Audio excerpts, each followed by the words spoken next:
All right. Hello, my friends. So today we are going to be looking at special right triangles. We're going to be using special right triangles to find side lengths of right triangles with certain properties.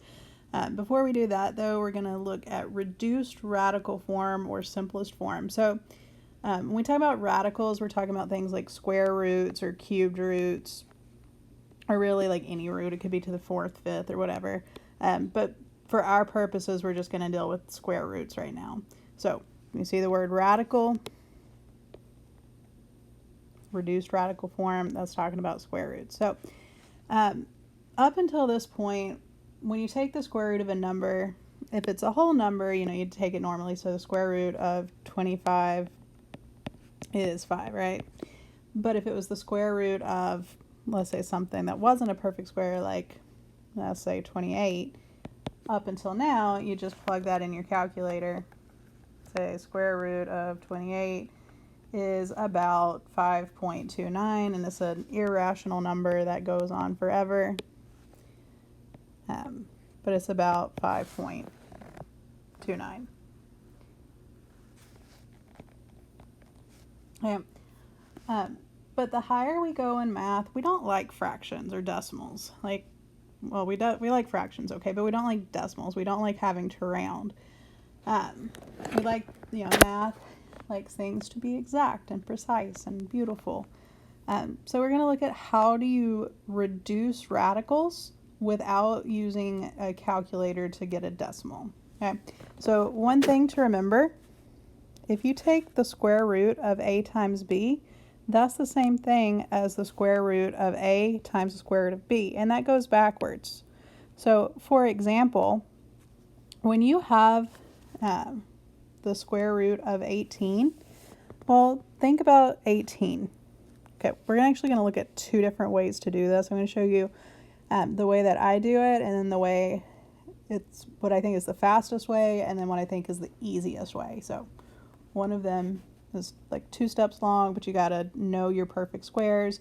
And then one of them is a little longer, but it will get you there every time. Okay, so the first way, I want to rewrite 18, or the square root of 18, as the product of its largest perfect square. So when I say perfect square, I'm talking about numbers that when you take the square root of them, you get the whole number. So like 1 squared is 1, 2 squared, 2 times 2 is 4, 3 squared is 9, 4 squared is 16, 5 squared is 25, and you guys can keep going with that.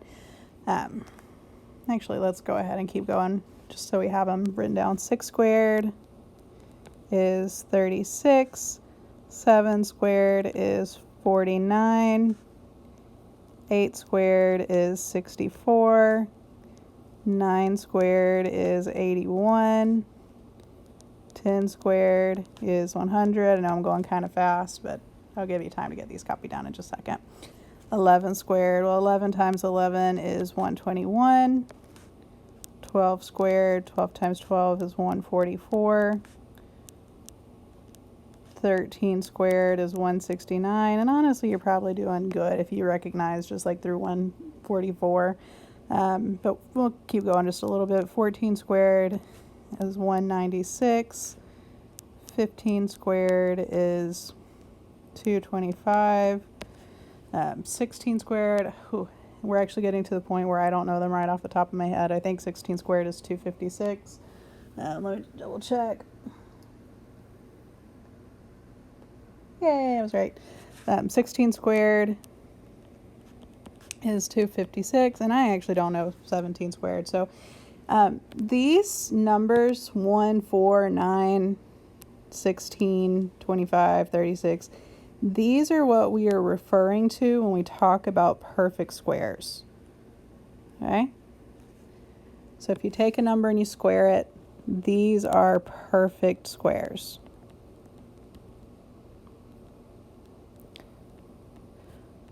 So what is the biggest perfect square that goes into 18? Well, 18 square root of 18 is the same thing as the square root of 9 times 2. 9 times 2 is 18, right? Well, according to this, the square root of a times b is the same thing as the square root of a times the square root of b. Well, the square root of 9 times 2 is the same thing as the square root of 9 times the square root of 2. Okay? The square root of 9 is 3. And the square root of 2, well, 2 is a prime number. Nothing goes into it. And if I plug the square root of 2 into my calculator, I'm going to get a decimal, so it cannot break down anymore. So it just stays the square root of 2. So when I take the square root of 18 and reduce it, I get 3 square root of 2, so that it is, excuse me, I've taken out the largest perfect square, square root of 9, reduce that, and then whatever can't be reduced just stays under the square root. Okay, so square root of 2. All right, and then the second way of doing this is with factor trees. You may remember factor trees back from middle school or Algebra 1. Folks generally like factor trees pretty good. So let me move this stuff over just a little bit. So this is just a different method of doing the same thing. But when you take a factor tree, say, okay, what two numbers go into 18? Well, let's say we've already looked at doing 2 and 9, so let's do something different. Let's say, hey, 3 and 6 both go into 18. 3 times 6. Okay, well, what numbers go into 3? 3 is a prime number, so I'm just going to bring it down. Nothing goes into 3 besides itself and 1. And then into 6. Yeah, well, 6 is 3 times 2. Okay. So the square root, or excuse me, 18 is the same thing as 3 times 3 times 2. So the square root of 18 is equal to the square root. And I'm going to write, these are called my factors here. Right? That's my factored form of 18. I'm going to rewrite it in order from least to greatest. So 2 times 3 times 3, just so I get all my numbers together. They happen to be in this case, but I want all my numbers to be together. Well, think about, what does a square mean, right? What does square mean? Square, or means, excuse me, what is a square root? Okay, a square root, well, a square is when you have two numbers multiplied together. So x times x is x squared, and a square root means what number times itself gives you that number. So the square root of a square, they cancel each other out, and you're left with the number under the radical. So the square root of x squared is x. Well, here I have 3 times 3. That is the same thing as the square root of 3 squared. And the square root of 3 squared is 3. So anytime I have a pair of numbers, I'm going to bring them outside of the square root. So square root of 3 squared is 3. So I'm done with that. And then whatever is left over, in this case the 2, just stays under the radical. Okay, so the square root of 18 simplifies to 3 square root 2 without having to use a calculator or deal with rounding decimals. Okay, so I'm going to give you guys a couple let's say a minute, and to try reducing the square root of 12.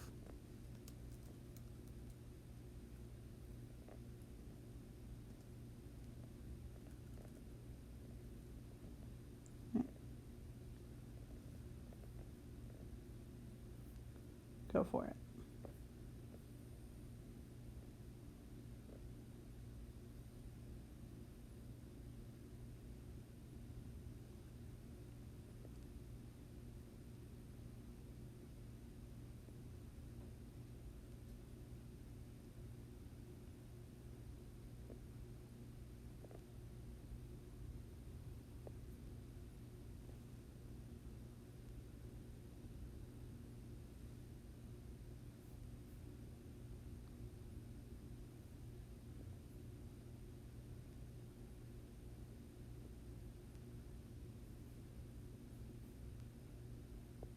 about 15 seconds.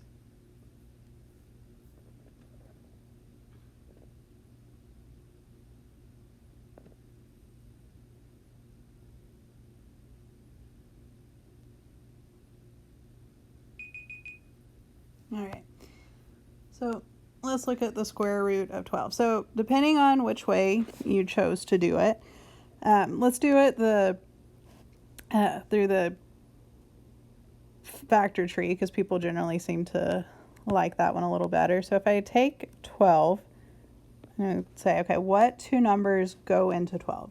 Some of you may have said 2 times 6. Some of you may have said 3 times 4. Whatever makes you happy. I'm going to say 2 times 6. Okay? And then 2, nothing goes into 2 besides 2 and 1. So I'm just going to bring it down. And then into 6, well, 6 is 3 times 2. Okay? So the square root of 12 is equal to the square root. And again, I'm going to take these numbers and write them in order from least to greatest. So I have 2 times 3 times 2. So I'm going to put 2 times 2 times 3. Okay? And anytime I have a number times itself, like 2 times 2, well, that's the same thing as saying the square root of 2 squared. And square roots and square cancel out. So the square root of 2 times 2 is just 2. I'm going to bring that outside of the radical. And then whatever is left over, in this case the 3, just stays under the radical. Okay? So that is how we reduce radicals. All right. We don't like decimals. We don't like rounding. We like things to be pretty and precise. All right, so we will be using that in special right triangles. All right, so looking at special right triangles, and I will not scroll that all the way up there, but with special right triangles, we are using patterns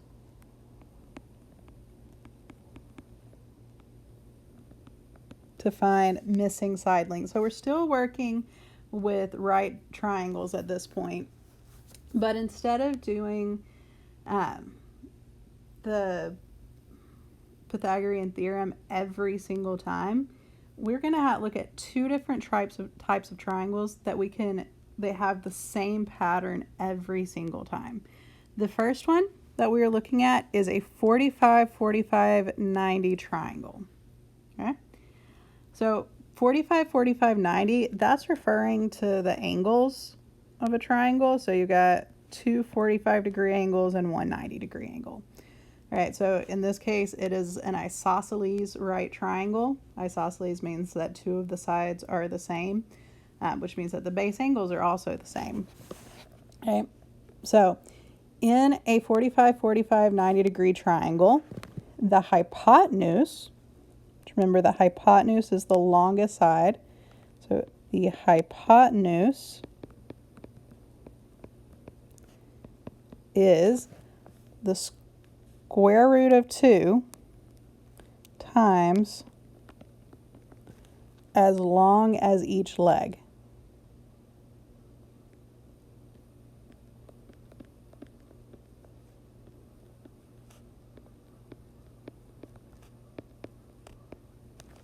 Okay? And all isosceles right triangles are 45, 45, 90 degrees. Okay. So this looks scary, but what this is saying is however long your side lengths are, let's say that, well, just look at example A for this one, okay? If this is when we look at this triangle here on example A, we have a 90-degree angle and a 45-degree angle. Well, you can say 90 plus 45 is 135, and then 180 minus 135 is 45. So we know that this is a 45, 45, 90-degree triangle. We don't have to do that every time. But because if one of the acute angles is 45 on a right triangle, then the other one is also. Okay. So since this is an isosceles triangle, I know that the two legs are the same length. So if this side is 8, this side is 8. And our 45, 45, 90-degree triangle says that the hypotenuse is the square root of 2 times as long as each leg. So if each leg is 8, then the hypotenuse is 8 times the square root of 2. And that's it. Okay? So x root 2. However long each leg is, that length times the square root of 2 will tell you the hypotenuse. Okay? That's legitimately all it is. And on B, they tell us the hypotenuse is 5 root 2, and they want us to find x. So they tell us that the legs are the same, and remember the pattern is x root 2. Okay?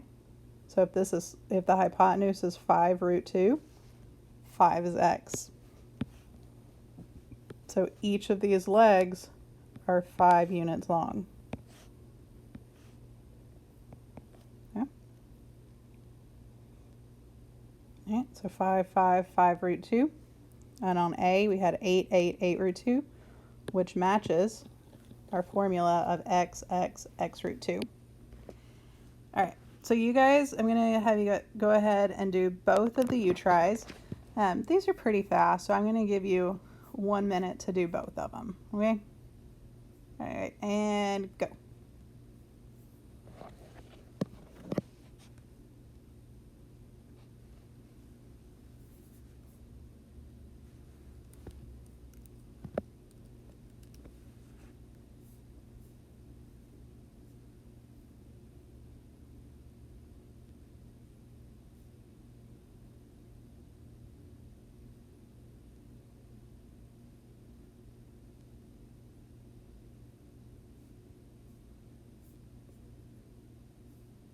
About 30 seconds.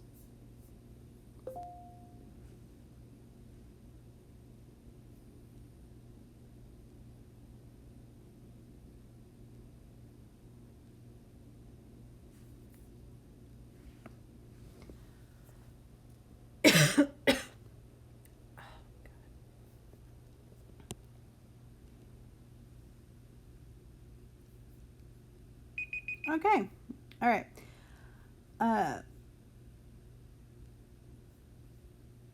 All right, so find the value of x, write your answer in simplest form. So on a 45, 45, 90-degree triangle or an isosceles right triangle, we got x root 2, since x is 22. Or since the legs are 22. The hypotenuse is 22 root 2. Just the square root of 2 times as long as the leg. That's it. And on B, we have x root 2. So this is 10 root 2. So x is 10. Each of the legs are 10 units long. Okay. So if you have any questions on that, I'm going to give you about 15 seconds. Turn, ask your neighbor if you have any questions. See if there's somebody around you that can clear it up for you.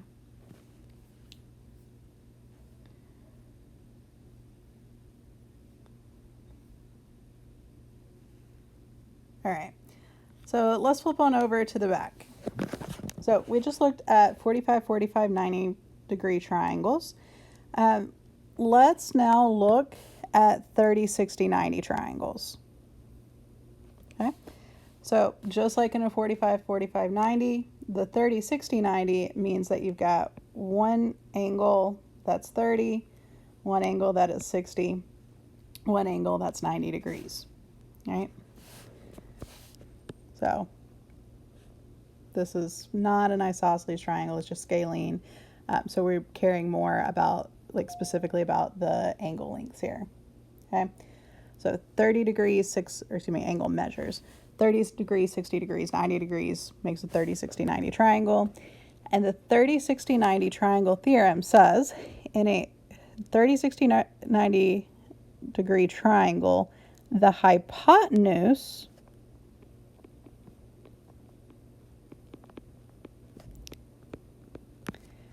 is twice as long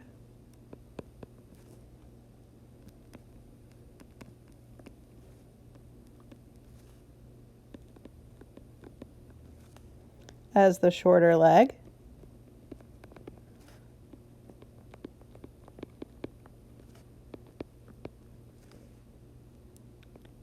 And the longer leg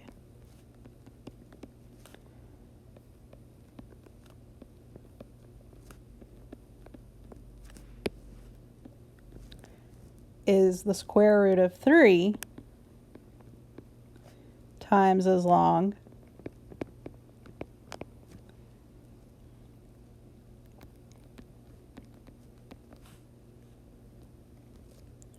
as the shorter leg.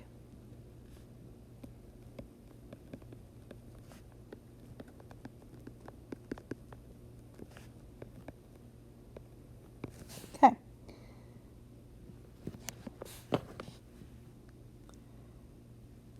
Take a moment, make sure you have that written down. The hypotenuse is twice as long as the shorter leg, and the longer leg is the square root of 3 times as long as the shorter leg. So if we look at this picture to the right, however long the short leg is, which is this side across from 30, okay, so this is our shortest leg, the hypotenuse is 2 times as long as the short leg, and the long leg is the square root of 3 times as long. So, got to figure out how long the short leg is. The hypotenuse will be 2 times that. The long leg will be the square root of 3 times that. All right. So, on this example, let's label short leg, long leg, and hypotenuse. Okay. Hypotenuse is always the longest side across from the right angle, right? So in this case, y is the hypotenuse. The shortest leg is across from the smallest angle. 30 is the smallest angle. The shortest leg is x. Okay, so x is the short leg. And 9 is the long leg. It's across from the 60-degree angle. Okay.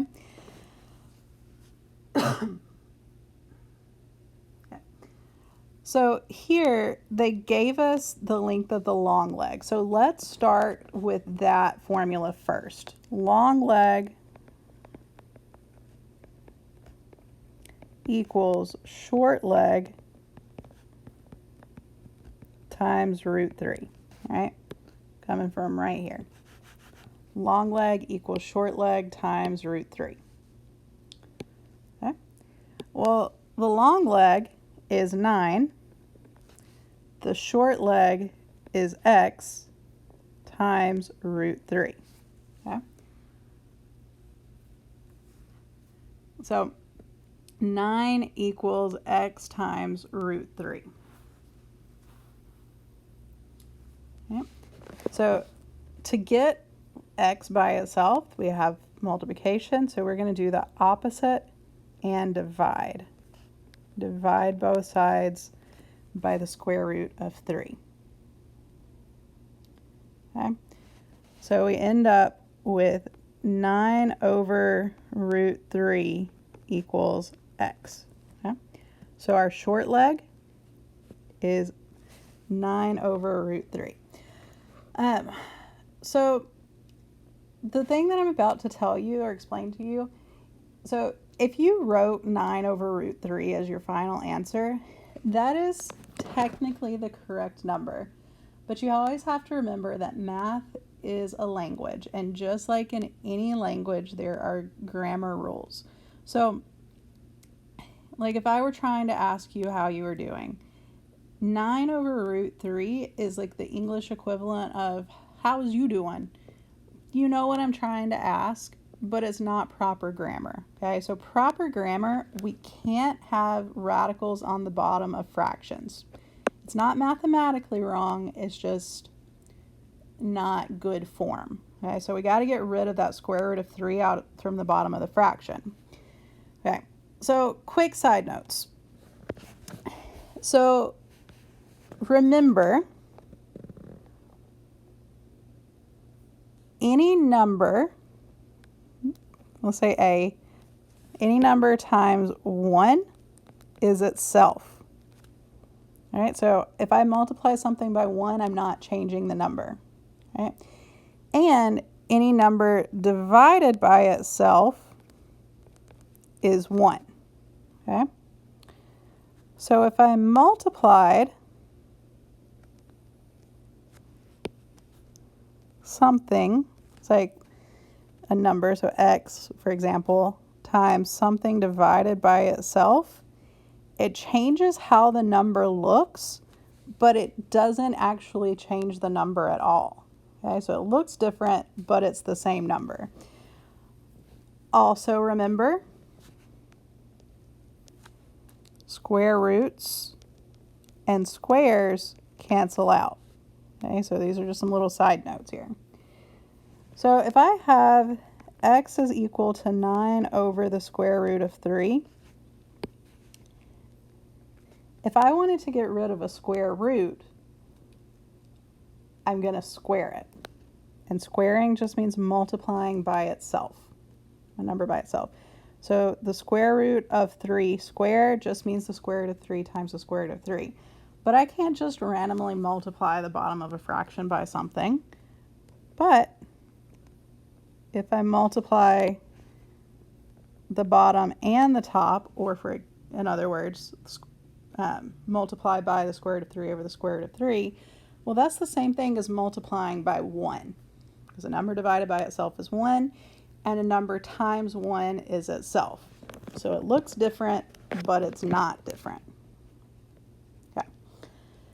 All right, so 9 times the square root of 3, that's just 9 square root of 3. Let me do it this way. And the square root of 3 times the square root of 3? Well, the square root of 3 squared, remember squares and square roots cancel out, so that is just 3. All right? So I have 9 root 3 over 3. Then I can look at the numbers that are not under the radical, so 9 over 3. Well, 9 divided by 3 is 3. And then the square root of 3 is just dangles there. Okay? So all I did to get rid of the square root, I multiplied, excuse me, I squared the bottom, essentially. Square root of 3 squared.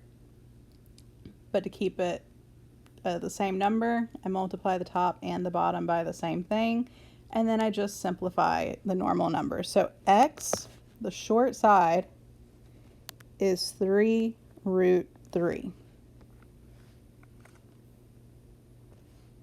Okay?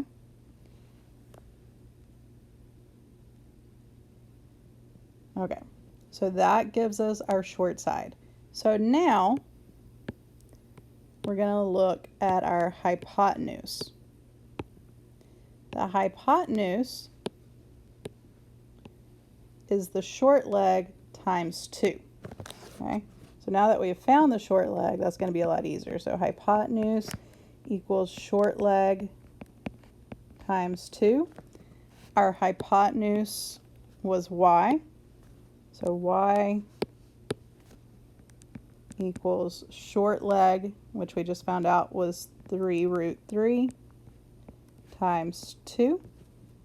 Okay, so when we are multiplying numbers together, we take the numbers that are not under the radical, multiply them together. So 3 times 2 is 6. And then the number under the radical, if there's nothing to multiply it by, just stays there. So 6 square root 3. Okay, so our hypotenuse was 6 square root 3. Okay, so long leg equals short leg times root 3, hypotenuse equals short leg times 2. In this case, they didn't give us the short leg to start with, they gave us the long leg, so we had to solve for the short leg first in order to find the hypotenuse. We had to do this number. Honestly, if you guys put this as an answer, I would give you partial credit for that. You do need to take it on and simplify it. Put it in rational, or it's called rationalizing the denominator. But if you didn't, the number's not wrong, it's just not in the best form. All right, so I'm going to give you guys about a minute and a half. This one is actually a little bit easier on the you try find the values of x and y using the same formulas as up above about the hypotenuse equals short leg times 2, the long leg equals the short leg times root 3.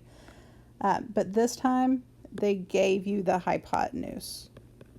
All right, remember they didn't write in the 30-degree angle, but it's going to be the the one that's missing. All right, so short leg is the one across from the smallest angle. Long leg is the one across from the 60-degree angle, and hypotenuse is the one across from the right angle. So take, let's say, a minute and a half.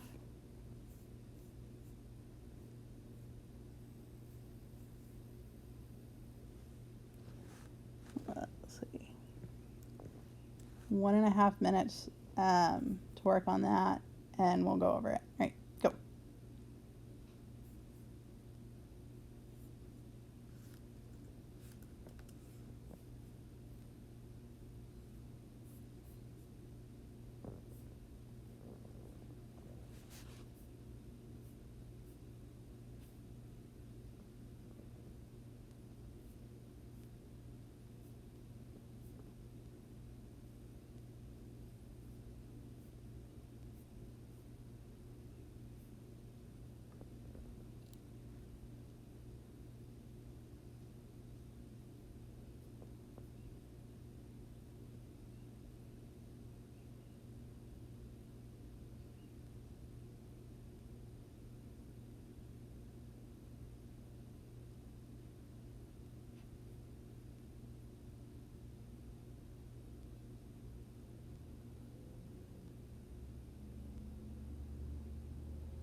Okay.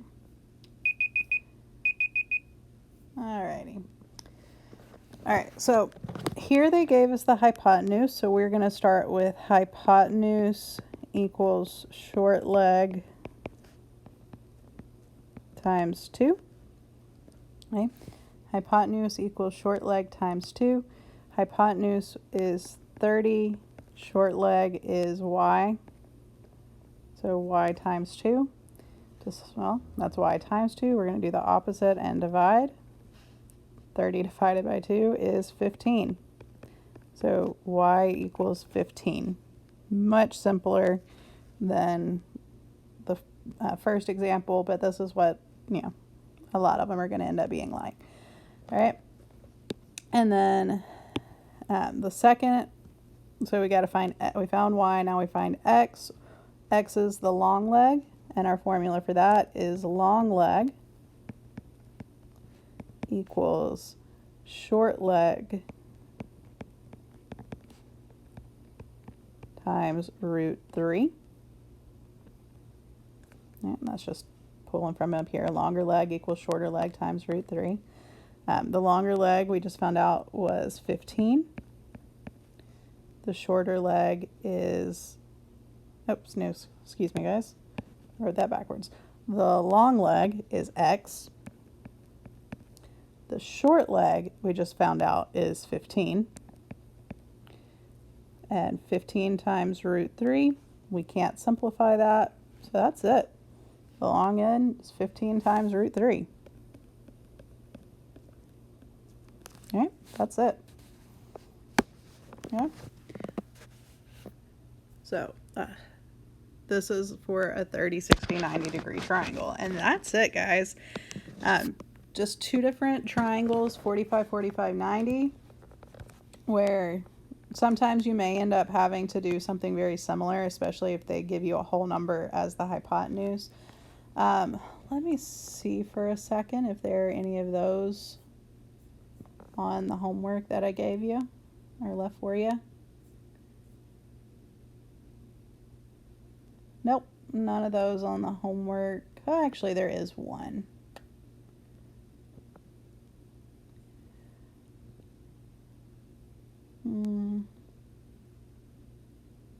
Yeah, we'll look at it together. Actually, I'm just good. Okay, I'm going to stick this down at the bottom, and then when you get your homework, you'll see how it makes sense. These come from numbers 7 and 8 on your homework. And it says to find the area of the figure.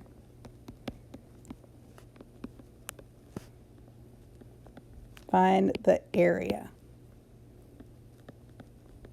of the figure.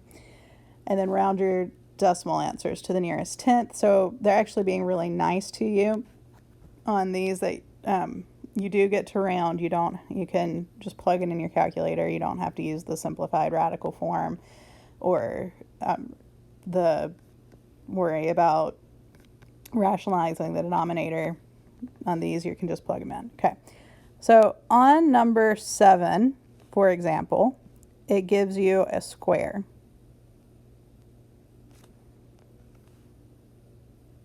All right, I'm gonna draw a square, make you guys jealous of my drawing tools. Well, it's not really a square, so maybe I'm not making you draw jealous. Let's see if I can do a better job. Yeah, that's a good job, I think.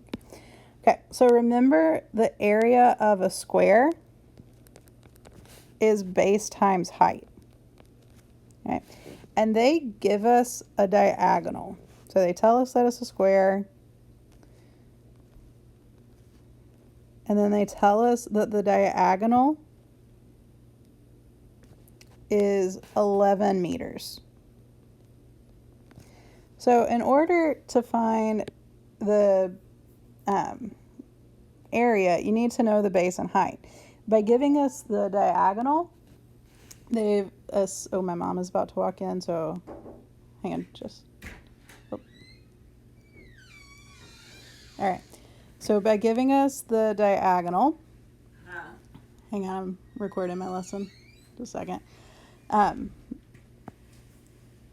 We got to find the base and the height. But they've essentially divided it into two 45, 45, 90 degree triangles.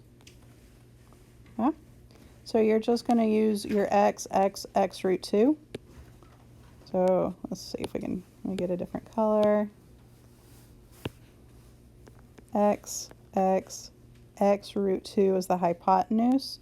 So to find your base and your height, you're going to say x root 2 equals 11. And you guys can solve that. Okay?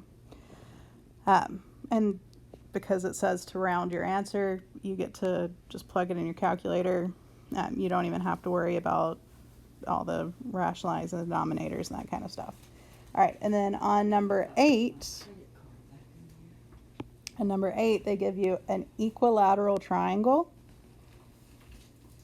I don't know if I can, I wonder if I could. That's close enough. And they, put the little dashes on here so we know that it's equilateral. Okay. So that's equilateral. And one thing to remember, the angles of a triangle add up to 180 degrees. Because it's equilateral, it's also equiangular. So all of the angles are 60 degrees.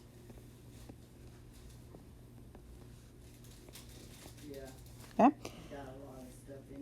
So if we cut this in half,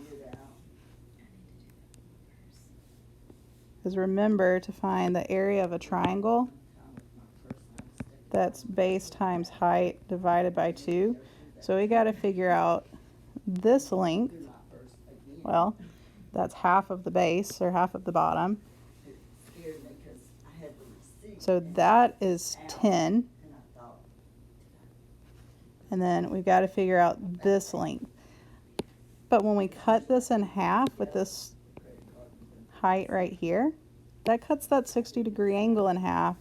So now that's a 30-degree angle. Okay? So we actually have a 30, 60, 90 triangle. We've got the shortest side, and then you're going to use that to find the height. So the base is 20. So you're going to use your special right triangles to find the height of this triangle, then base times height divided by 2. All right?